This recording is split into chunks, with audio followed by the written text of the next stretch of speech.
Today I'm talking about the $1 Million Time Bomb. The name Blind Faith fit them perfectly, as this supergroup consisting of Steve Winwood, Eric Clapton, Ginger Baker, and Rick Grech was doomed from the start, when it was no longer the escape from Cream that Eric was hoping for, and the band skipped development time and was expected to be a major success. Stay tuned to hear the short but interesting story of Blind Faith.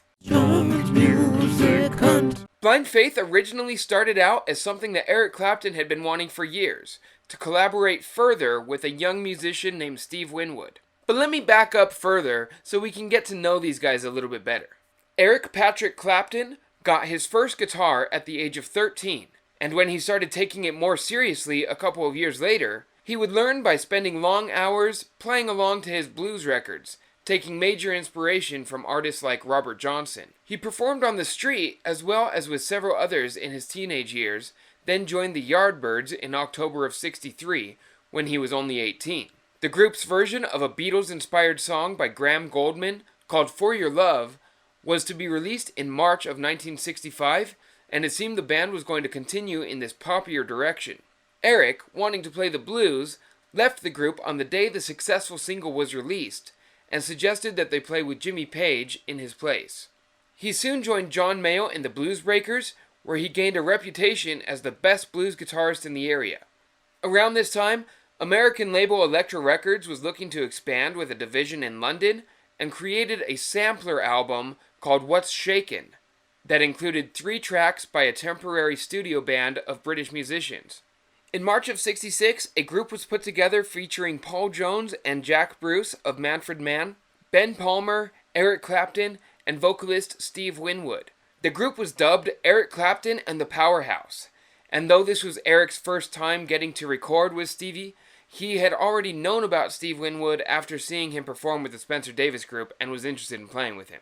Stephen Lawrence Winwood grew up surrounded by music and instruments as his father was a semi-professional musician. Steve was interested in swing and Dixie music and took up playing piano at the age of 4, then soon started dabbling in drums and guitar as well. He played in bands with his father and his older brother Muff at a young age, and when he hit puberty and his voice changed, he started imitating the iconic and powerful voice of soul music genius Ray Charles. For a time, he also performed in a backing band that would support American musicians like Muddy Waters, Chuck Berry, and Bo Diddley when they would come to perform in the UK. In 1963, Spencer Davis would recruit the Winwood brothers to join his new group when Steve was just 14 years old, and the following year they would sign with Chris Blackwell of Island Records, who also produced and managed the group. By the end of 1965, the group reached number 1 on the charts with their single Keep On Running, and the lead vocalist and lead guitarist, 17-year-old pop icon Steve Winwood, used his money that he got from being a pop star to go and buy him a Hammond organ that he could use to jazz up his band even more. After recording with Eric Clapton and the Powerhouse, and on 3 albums with the Spencer Davis Group, Steve and his brother Muff would leave the group in 1967 to find other endeavors. Muff went on to work for Island Records, while Steve, who was unhappy with how commercialized the band had become, went on to create a new band called Traffic with friends that he had met at some late-night jams, and they were able to just express themselves freely, and he was able to create new rhythms and really experiment again. Traffic is really interesting, and I'm sure I'm going to be talking about them later on this channel, so please hit the subscribe button, and if you're enjoying this video, please hit the like button because it really helps me out. I would really appreciate that. But for now, I'm going to be skipping ahead to when Steve left the band in early '69 after recording 2 fairly successful albums. Meanwhile, Eric Clapton had left the Blues Breakers in early 1966 after forming Cream with Ginger Baker and Jack Bruce. From the time they first rehearsed as an electric trio, Eric was already missing jamming with a keyboard player and wanted Steve Winwood in the group, but the other 2 were fine as things were, and they carried on. This revolutionary psychedelic blues rock band was a huge success all over the world, and is thought of today as rock music's first supergroup. But after just a couple of years, they were worn out by the pressures of touring, the excessively loud amps, and the constant fighting between Ginger Baker and Jack Bruce. Eric hadn't totally given up on the band yet though, and thought maybe adding the voice and keyboards of Steve Winwood could help mediate things and keep Cream alive for a little while longer. But before he got a chance to talk to Winwood about it, he got discouraged when he read in the Rolling Stone magazine that he, Eric, was the master of the cliché. Leaving the band with the hopes of drifting off into the background, Eric turned to jamming at Steve Winwood's cabin as a perfect way to relax and get away from Cream. However, all that would change one day when Ginger Baker knocked at the door. So now it's time to get to know our drummer a little better. Peter Edward Baker was nicknamed Ginger Baker because of his big red hair. His father had died in World War II when Ginger was just 4 years old, but his dad had left him a note telling him to stay strong and protect himself at all costs, even if it meant using his fists. And Ginger would also further toughen himself by hanging out with the wrong crowd on the streets, as well as joining the Air Force for a couple of years. Ginger started playing drums when he was just 15 years old, and mostly learned by jamming to his jazz records, but he also had some lessons from legendary jazz drummer Phil Seaman in the early 60s, who also introduced him to African music. He met Jack Bruce when they played together in Alex Corner's Blues Incorporated. Then later, in 1963, they were in Graham Bond Organization, until there was a fight and Ginger actually pulled a knife on Jack Bruce and kicked him out of the band in August of 1965. Ginger was basically running Graham Bond's band and figured he might as well have his own band with the cream of the crop best players around. The first person he thought of for the group was Eric Clapton, but Eric only wanted to commit if Jack Bruce were to join.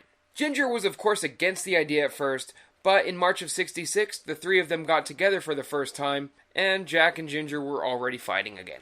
One of these fights would ultimately benefit Clapton in the future, though, as Clapton continued to use the manager that Ginger wanted to work with, Robert Stigwood.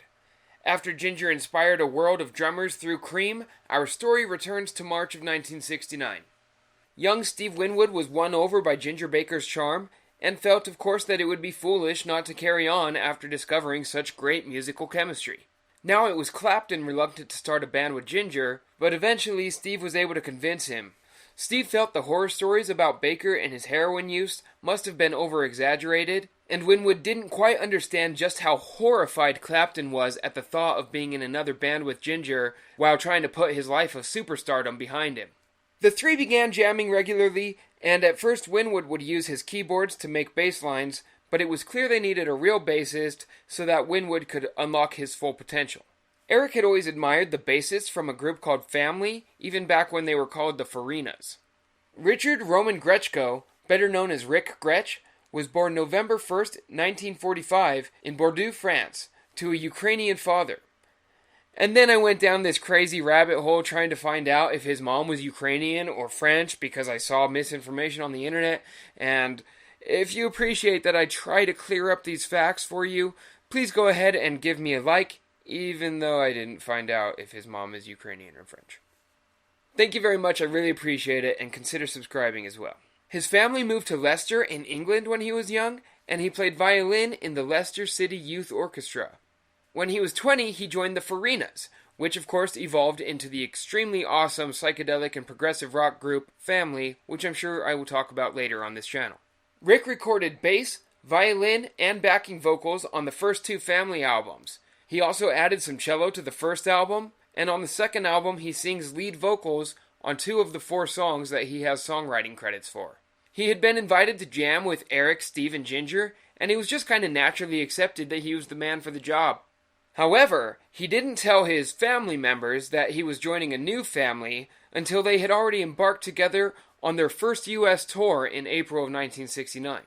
By the end of that stressful month, the guitarist from Eric Burdon and the Animals, John Weeder, picked up bass for basically his first time to join the guys for the rest of their tour. Though the two managers would end up hating each other, it was decided that Robert Stigwood and Chris Blackwell would manage this unnamed group together. The press was hungry to find info on the world's first overly hyped supergroup, and you can imagine how both managers were just seeing dollar signs here going wasted with every minute the band was rehearsing. It's time to get these guys on the road and make some money. So by May, the group was already in the studio to record an album, but they themselves wanted to prove that they weren't in it just for the money, and decided to schedule their public debut at a free concert at Hyde Park. Meanwhile, photographer Bob Seidemann was commissioned to make the album art. He created a piece that he titled Blind Faith that featured an innocent young girl holding a symbol of humanity's creativity and knowledge in the form of a spaceship. Blind Faith was chosen to be the name of the album as well as the band's name, as it fit their situation perfectly. On June 7th, Blind Faith performed for a crowd of over 100,000 people with their equipment that was made for a crowd of maybe 3,000. The band was understandably a little nervous about playing their roughly rehearsed material in front of such a huge audience, and Clapton, who had been feeling like a letdown, basically hid behind Ginger Baker while playing very timidly. The show was recorded, and compiled footage was released in 2005 and 2006. The group performed all 6 songs that would end up on their debut album, and padded out the rest of their set with covers by the Rolling Stones and Sam Myers, as well as a Traffic song written by Winwood.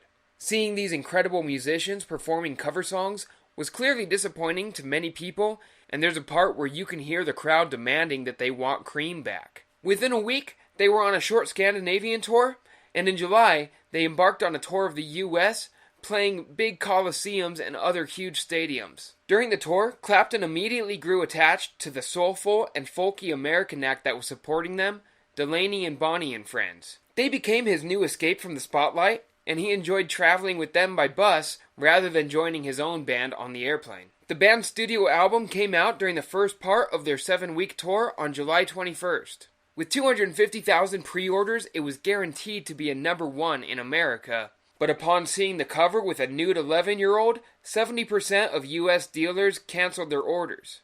A new sleeve with a picture of the group taken from a concert poster was quickly issued, though it also contained information on how to request the original artwork from Atlantic Records.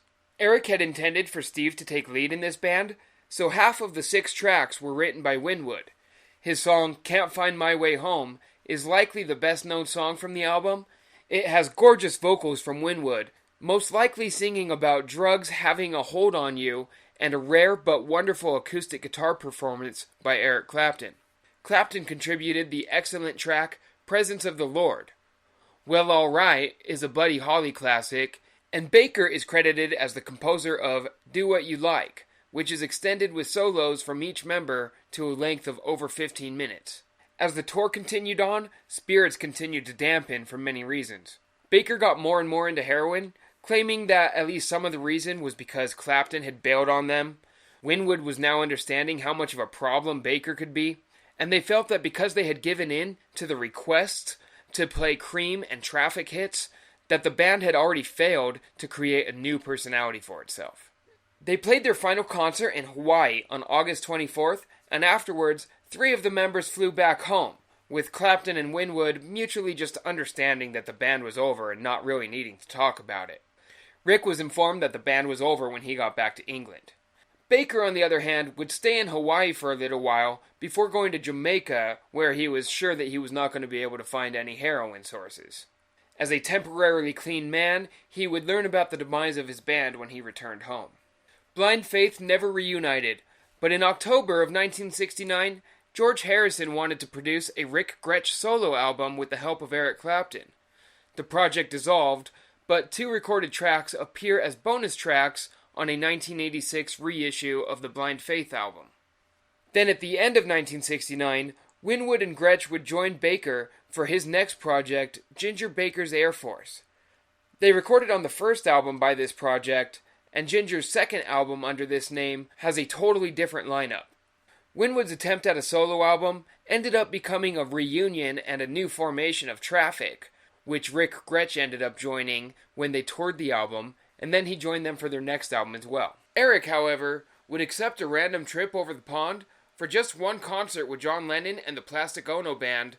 Then after recording a couple of songs with Rick Grech, Eric and George Harrison would slip into the background for a while when touring some of Europe with Delaney and Bonnie. He would also release his first solo album as early as July 1970. I believe Eric didn't play with any of these guys again until Rick Grech and Steve Winwood joined Eric for Clapton's Rainbow Concert, a 1973 live album with a rendition of Presence of the Lord. Over the years, Clapton and Winwood have occasionally done short tours in which they perform Blind Faith songs together. Most recently, they played a tribute to Ginger Baker in February of 2020, as unfortunately, Baker left this world on October 6, 2019, at the age of 80. Even more unfortunate, though, is that Rick Grech only lived to the age of 44 due to liver failure as a result of his alcoholism. He passed away March 17, 1990. Sorry to leave it on a sad note, but that, my friends, is the story of Blind Faith. If you enjoyed this video, please give me a like and leave a comment down below telling me what band you think I should do a video in this style for. If you're one of my subscribers and you're wondering why it took me so long to make a video, I've just been going through a lot of changes and kind of planning on some crazy vacations and hopefully some travel content, and I've also been making a lot of music, so hopefully the Merlinical Council will release something within 6 months, hopefully. But you know how it is, especially with my ditching the country and all this stuff. We'll see what happens. Anyway, if you enjoyed the video, give it a like, and thanks for watching. Until next time, have a happy listening session.